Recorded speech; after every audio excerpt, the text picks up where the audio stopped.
Olá, seja bem-vindo. Este é o tópico 6 do curso de Computação para Engenharia. Estamos no primeiro vídeo desse tópico. Eu sou o professor Daniel Guerreiro e Silva, do Departamento de Engenharia Elétrica da Universidade de Brasília. Nesse tópico falaremos sobre vetores. Este é o nosso roteiro do tópico. Começamos com uma motivação, uma contextualização da utilidade para se trabalhar com vetores. Depois passamos à sua definição, regra para manipulação, a sintaxe dentro da linguagem C++, e aí seguimos com o restante do código com exemplos e a extensão do conceito de vetores na ideia de matrizes. Bem, então vamos lá, vamos dar um contexto aí para utilização de vetores. Bem, imagine um problema que é armazenar um conjunto de notas. A gente inclusive fez em exercícios passados do curso problemas ilustrando a situação de cálculo de um conjunto de notas da média em cima de um conjunto de notas de um determinado aluno ou de um determinado conjunto de alunos. E ok, se você tem, por exemplo, como vocês estão vendo aí, um cenário em que eu só tenho 3 notas para registrar e trabalhar e manipular. É algo relativamente tranquilo, você faz a leitura aí de cada uma das notas e, por exemplo, depois aqui tem uma variável média, que vai pegar a nota 1 mais nota 2 mais nota 3, tudo isso divide por 3 e muito bem, você tem esse cálculo feito de uma maneira simples com o conceito de variáveis que a gente viu até o momento no curso. Mas isso, claro, pode ter outra dimensão, outra magnitude. E se você tivesse que armazenar justamente 100 notas, 1000 notas, milhares de notas, milhões de registros, o que é a realidade de muitos sistemas, muitos aplicativos de mercado que vão ter que lidar com informações e registros de informações na ordem dos milhares até dos milhões de registros. Então, obviamente, não é possível você fazer, né, essa abordagem ingênua que vocês estão vendo aí no slide, eu pegar e declarar 100 variáveis, uma para cada nota, por exemplo, e aí seguir, né, com um processo de 100 comandos de leitura da entrada padrão, que o usuário vai ter que fazer a digitação aqui, nota a nota, e com 100 linhas de comando para fazer a captura em cada uma das 100 variáveis declaradas. Então começa a ficar inviável você fazer um tipo de trabalho como esse, usar uma abordagem como essa, baseada exclusivamente nas variáveis, digamos assim, convencionais, uma variável float, ou double, ou char, ou int, como a gente já viu até agora. Então, torna-se impraticável trabalhar só declarando variáveis convencionais como essa, um conjunto de variáveis convencionais na quantidade das informações dos dados que você vai ter, se esses dados começam a crescer muito. Então, esse é o contexto em que o uso de vetores é interessante. Então, vamos lá, vamos à definição de um vetor. Um vetor nada mais é do que uma coleção de variáveis que são do mesmo tipo, então muitas vezes a gente chama um vetor também de uma estrutura de dados homogênea. Vou até marcar aqui, né, no slide. Então é uma estrutura de dados homogênea e que eu vou referenciar por um único nome. Eu vou usar um nome, ou seja, eu vou ter apenas uma variável para referenciar e manipular uma coleção de variáveis na prática. Então, esse é o conceito de um vetor Em inglês também a gente usa o termo array. Algumas informações importantes sobre a manipulação e o uso de um vetor. Se eu estou trabalhando então com uma coleção de variáveis, eu tenho que ter justamente uma forma de identificar elementos dentro dessa coleção. E essa identificação ela é feita justamente através de um acesso por meio de índice. Então é como se o vetor, a variável vetor, eu pudesse indicar dentro dessa variável posições, e cada posição dessa é um elemento da coleção. Então, se eu vou ter um vetor de números inteiros, cada posição, cada índice dentro do vetor é um número inteiro em particular que eu estou manipulando, armazenando ali dentro do vetor. Outra informação importante é que o vetor ele é armazenado de forma contígua na memória. O que isso significa? Nós vamos ver isso daqui a pouco, na verdade, a discussão mais detalhes disso é que, mas a grosso modo, o sistema operacional, que é quem gerencia a memória ocupada pelo programa, ele vai reservar uma área de memória contínua em que os elementos um a um desta coleção de variáveis vão estar armazenados um vizinho do outro nessa área de memória. Por isso que a gente usa esse termo de que é uma área contígua de memória. São posições contíguas na memória.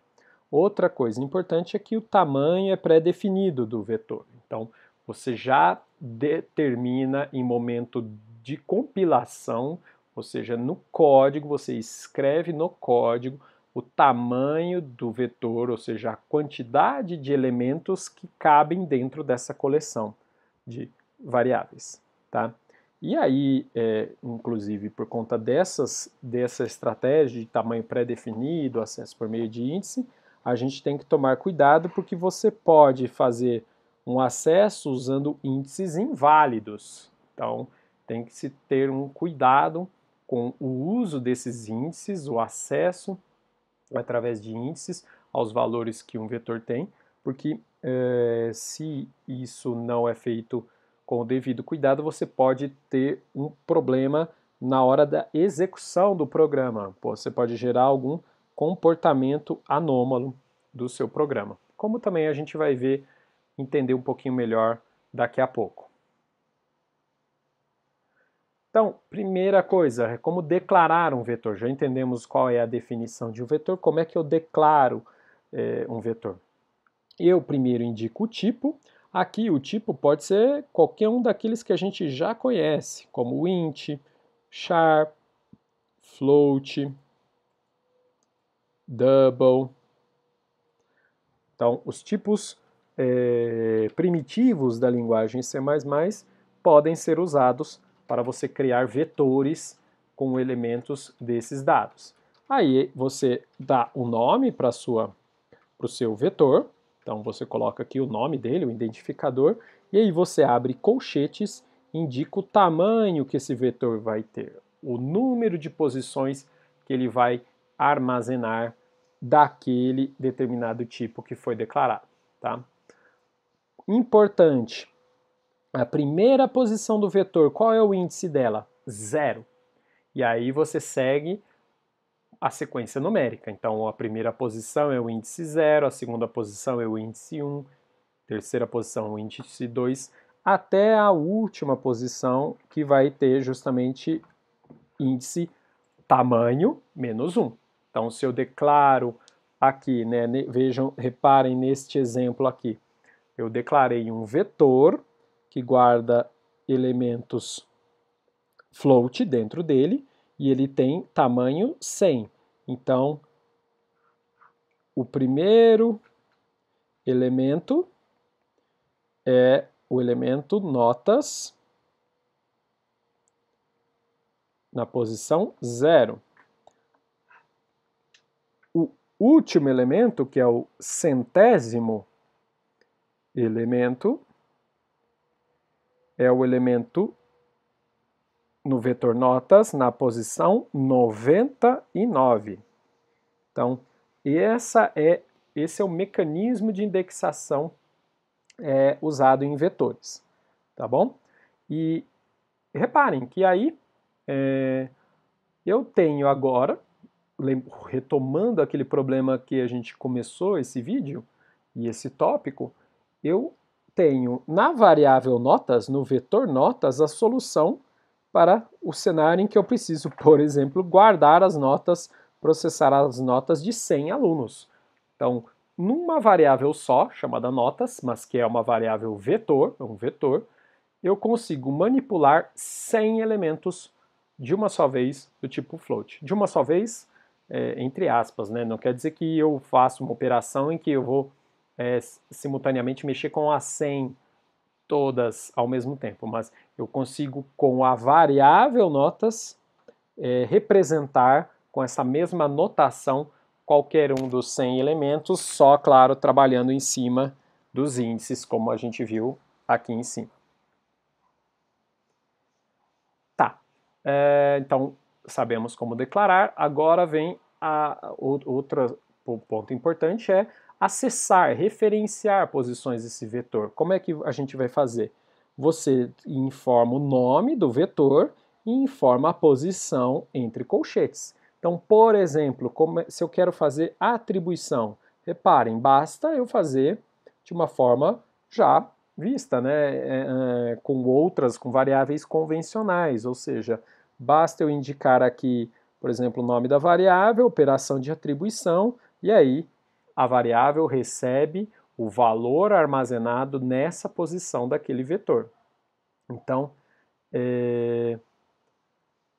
veja então que se eu tenho uma variável float, digamos assim, se eu tenho um vetor float v de 10, qualquer coisa que eu fizesse com variáveis do tipo float, sei lá, vamos pôr aqui uma outra variável, float s. S é igual a v de 0 mais v de 1. Pronto. Reparem, eu posso fazer qualquer operação entre floats, como somar dois floats, porque, afinal, a posição 0 de v e a posição 1 de v são também valores float. Então, um vetor de um determinado tipo, os seus elementos são como variáveis daquele tipo. Então, você pode trabalhar, manipular em expressões aritméticas, lógicas, tudo mais, do mesmo jeito como você trabalhava com as variáveis, digamos assim, escalares daquele tipo, tá? Aqui embaixo, né, vocês podem ver outro exemplo em que eu tenho aqui. Imaginem que a variável nota que já foi declarada ali no slide anterior, eu quero fazer uma cópia do valor na posição 10 do vetor nota para uma outra variável, então eu aqui faço essa atribuição, ou eu quero atribuir um valor constante para uma determinada posição do meu vetor. Então eu atribuo a nota 9,5 para o elemento que está na posição 5 do vetor, o sexto elemento do meu vetor, né? Porque afinal, vetores sempre começam o primeiro elemento no índice 0.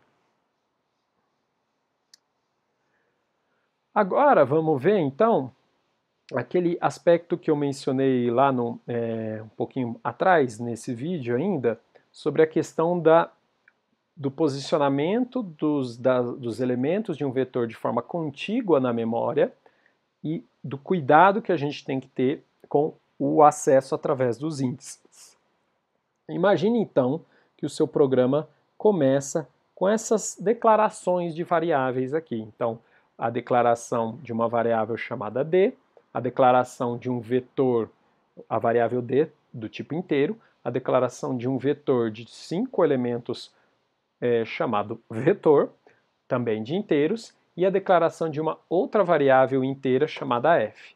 Em geral, no momento da execução do seu programa, o sistema operacional, até por conta dessas declarações de variáveis estarem de forma consecutiva dentro do seu programa, em geral o sistema operacional vai alocar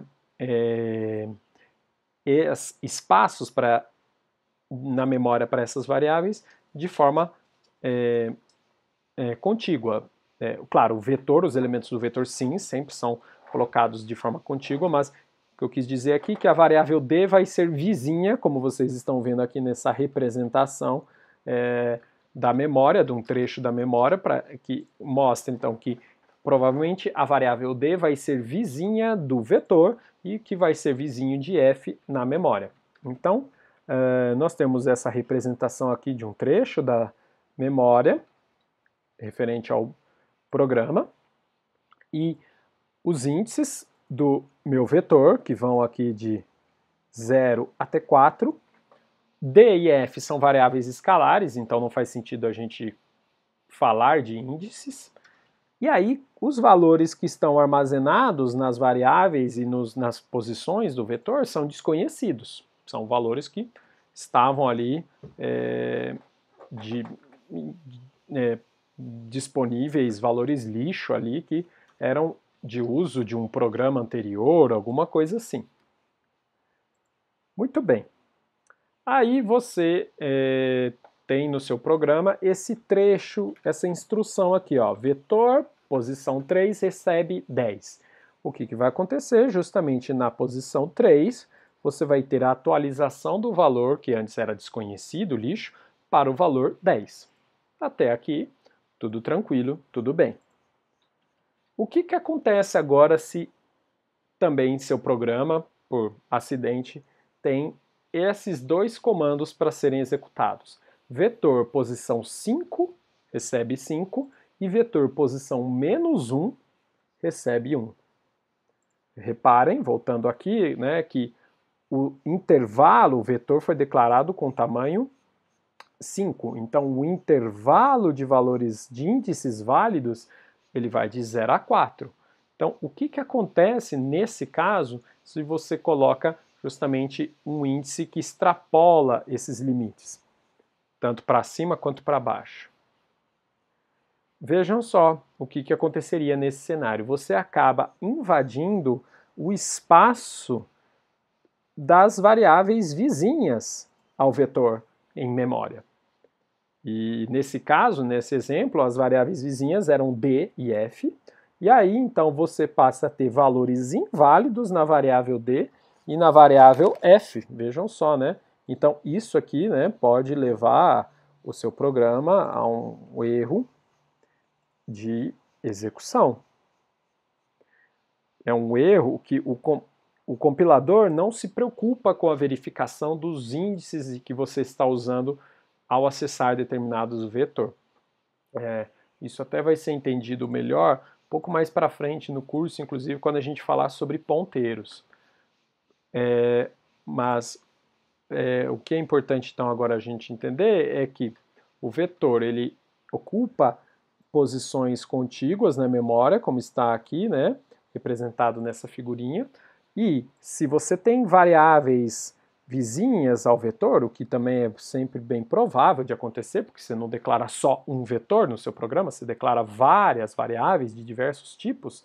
Então, quando você faz um acesso indevido no vetor, ou seja, indica um índice de posição do vetor inválido que extrapola o intervalo definido pelo seu tamanho, você pode levar a escrita de valores inválidos em outras variáveis do seu programa, o que vai muito provavelmente causar um erro de execução do seu programa. Seu programa vai executar, realizar tarefas de forma diferente do esperado, do planejado.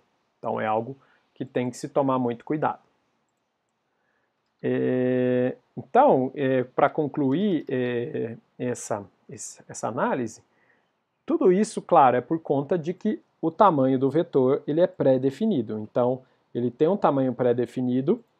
Esse tamanho, então, esse tamanho pré-definido leva o programa, durante a execução, a no momento da execução da instrução que declara aquele vetor, ou seja, que aloca memória para aquele vetor, para que haja a reserva de um bloco contíguo de memória, e aí o mecanismo de acesso por índices vai acessar essas posições usando, né, justamente essa informação de que as posições do vetor são vizinhas umas das outras. Então, como a gente vai ver lá na frente, isso daí vai ser usado, isso por trás tem a ver com o mecanismo de endereços e de ponteiros. Beleza. Então, aí você tem que tomar cuidado, porque se os índices estiverem fora dos limites, você vai ter um comportamento fora do normal no seu código, um comportamento anômalo. Para a gente arrematar essa discussão, nós vamos ver no próximo vídeo esse exemplo aqui, o exemplo limites.cpp, um código-fonte que está disponível para vocês também na página do curso. Então, vamos ver isso no próximo vídeo para entender melhor como, né, a gente tem que tomar cuidado com o uso dos índices de vetores para usá-los dentro do intervalo correto. Isso é assunto então do nosso próximo vídeo. Até mais!